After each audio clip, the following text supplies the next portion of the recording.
car il est glorieux et digne de régner.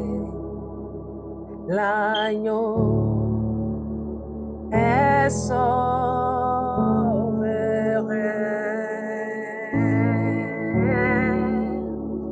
Nous élevons nos voix pour l'adorer. L'agneau est souverain. Car il est glorieux et digne de régner. L'agneau est souverain.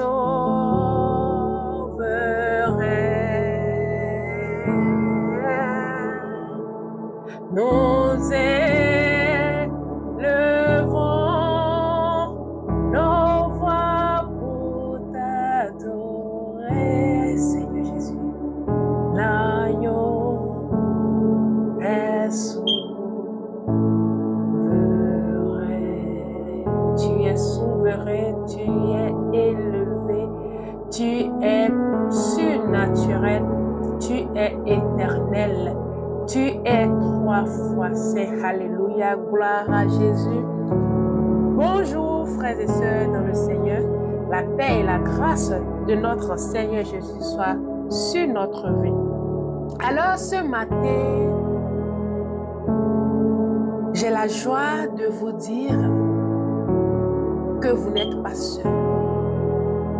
Je viens dire à quelqu'un ce matin, à quelqu'un qui fait face à des difficultés, à quelqu'un qui fait face à des challenges, à quelqu'un qui a tout fait et qui pense qu'il n'y a plus de solution. Non. La grâce et le bonheur t'accompagneront. Ce matin, je ne vais pas trop prendre de votre temps. Très rapidement, nous irons dans le livre de Ruth. Ruth, chapitre 2, que je demande à chacun de lire. C'est très important. Pour résumer, le chapitre 2 de Ruth nous parle de Ruth. Nous connaissons tous cette histoire. Ruth qui s'est mariée à un homme qui est décédé dans un autre pays, dans son pays, pendant que sa belle famille y résidait, et qui, pendant que sa belle-mère décide de repartir chez elle parce qu'elle était étrangère en Moab, cette jeune fille a jugé bon suivre sa mère, sa belle-mère sur une terre inconnue. Et nous savons l'histoire des Moabites.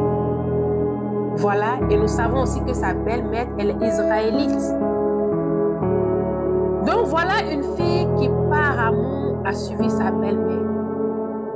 Et quand nous regardons dans le chapitre précédent, la Bible nous fait savoir que Ruth avait dit à Naomi, j'irai là où tu iras, et ton Dieu, alléluia, sera mon Dieu. Ruth la Moabite dit à sa belle-mère que je vais te suivre partout où tu iras et que ton Dieu sera mon Dieu. Alléluia. Peut-être qu'elle en a en conscience, mais elle a mis au défi Dieu. Elle l'a mis au défi Dieu. Et Dieu l'a exaucé. Dieu l'a écouté. Et c'est de ça il est question dans le second chapitre. Et quand nous lisons le chapitre, nous voyons que Ruth a trouvé grâce aux yeux de Boaz.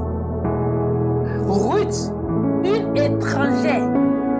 Ruth qui a laissé son père et sa mère.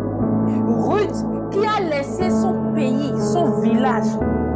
Ruth qui a tout abandonné et qui a suivi une dame étrangère, une veuve, quelque part qu'elle ne connaît pas. Mais certainement elle entendait parler du Dieu que nous servons. Oui, Je parle du Dieu que tu sers.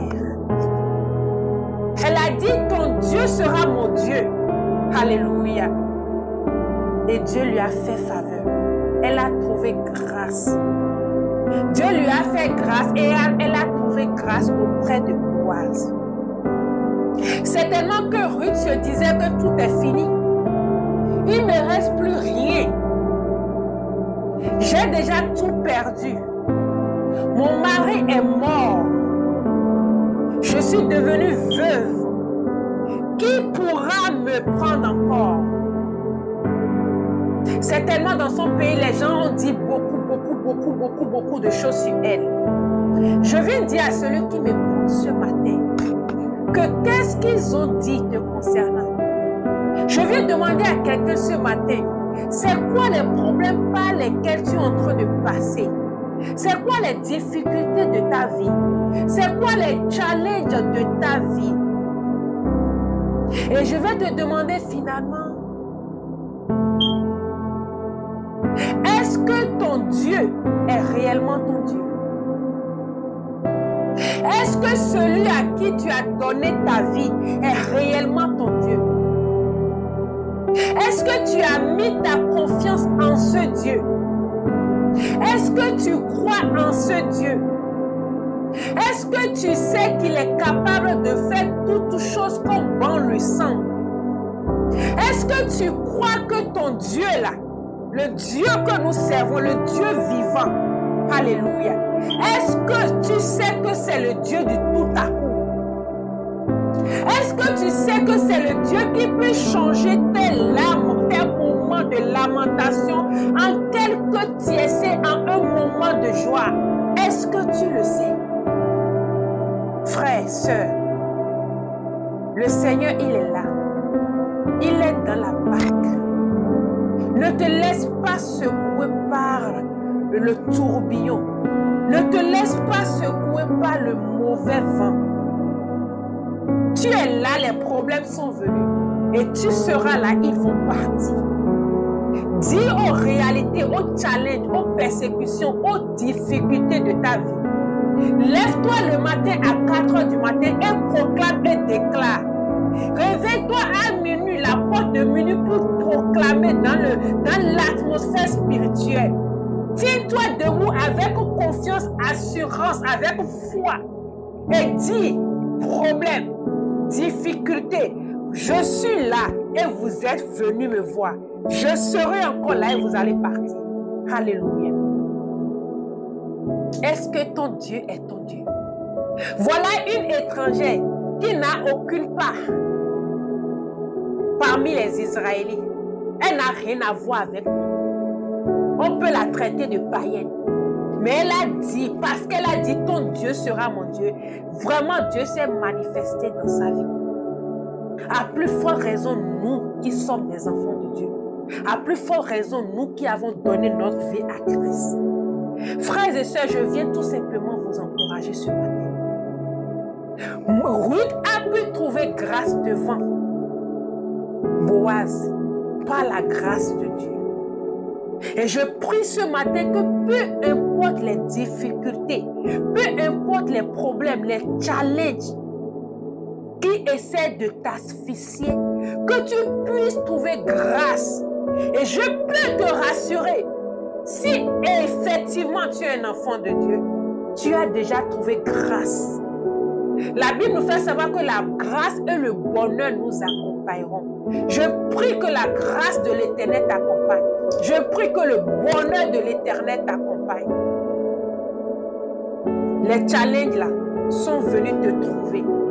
Tu serais encore là, en forme, en santé, et ils vont partir. Voilà. Parce que tu as la grâce de Dieu sur ta vie. Parce que tu as la grâce de Dieu sur ta vie. Parce que la grâce, la faveur de l'Éternel parle en ta faveur. Ainsi soit-il au nom puissant de Jésus-Christ. Shalom.